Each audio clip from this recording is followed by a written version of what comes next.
Assalamualaikum warahmatullahi wabarakatuh. Perkenalkan, nama saya Viva Indah Parawansyah, NIM D1A021460.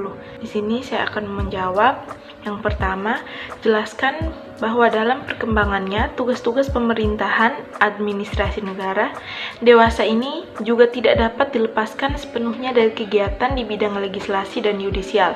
Kemudian, kemukakan pula mengapa dalam perkembangannya hukum administrasi negara di masa ini tidak bisa dilepaskan dari peran pemerintah. Nah, sebelum menjawab soal yang pertama, saya akan menjelaskan apa sih kegiatan di bidang legislasi dan yudisial. Nah, kegiatan di bidang legislasi ini merupakan kegiatan yang dilakukan oleh lembaga legislatif. Lembaga legislatif itu sendiri merupakan lembaga pemerintahan yang mempunyai tugas dan wewenang dalam membuat perundang-undangan. Contoh lembaga legislatif adalah DPR, DPD, dan MPR. Yang masing-masing mempunyai beberapa fungsi, yaitu diantaranya fungsi legislasi dan fungsi kontrol. Selanjutnya adalah yang menjalankan kegiatan di bidang yudisial, yaitu komisi yudisial. Nah, komisi yudisial itu sendiri masuk ke dalam lembaga yudikatif. Lembaga yudikatif merupakan lembaga pemerintahan yang fungsinya mengawasi penerapan undang-undang dasar dan hukum yang berlaku. Lembaga yudikatif dan kekuasaan kehakiman, kehadirannya tidak dapat dipisahkan karena lembaga yudikatif adalah lembaga yang menjalankan kekuasaan kehakiman di Indonesia. Nah, lembaga yudikatif di Indonesia antara lain Komisi Yudisial, Mahkamah Agung, dan Mahkamah Konstitusi. Nah, mengapa dalam perkembangannya tugas-tugas pemerintahan administrasi negara tidak bisa dilepaskan sepenuhnya dari kegiatan di bidang legislasi dan yudisial?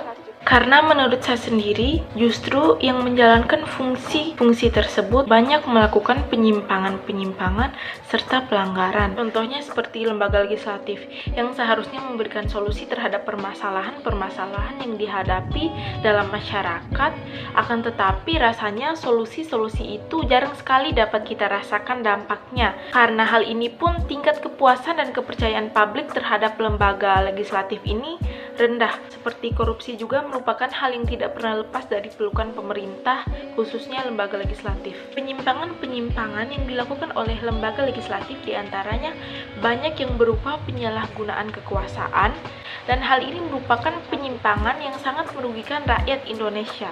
Hal ini membuat mereka yang disebut sebagai wakil rakyat tidak dipercaya lagi oleh publik.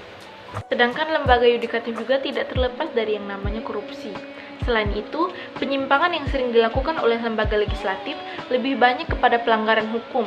Jika terdapat pelanggaran konstitusi yang dilakukan oleh lembaga yudikatif, hanya sebagian kecil yang dapat merasakan dampaknya.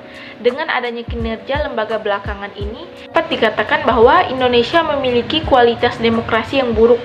Banyak sekali lembaga-lembaga yang sudah diberikan amanah, tetapi banyak yang mengabaikannya. Hal ini membuat kekecewaan terhadap rakyat Indonesia, sehingga banyak rakyat yang tidak percaya lagi dengan lembaga-lembaga ini. Mungkin itulah kenapa alasannya tugas-tugas pemerintahan sekarang ini tidak dapat dilepaskan sepenuhnya dari kegiatan bidang legislasi dan bidang yudisial. Yang selanjutnya yaitu kemukakan mengapa dalam perkembangannya hukum administrasi negara di masa ini tidak bisa dilepaskan dari peran pemerintah.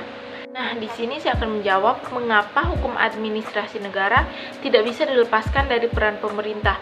Karena hukum administrasi negara mengatur hubungan antara pemerintah dan warga negara dan juga administrasi dalam penyelenggaraan pemerintahan.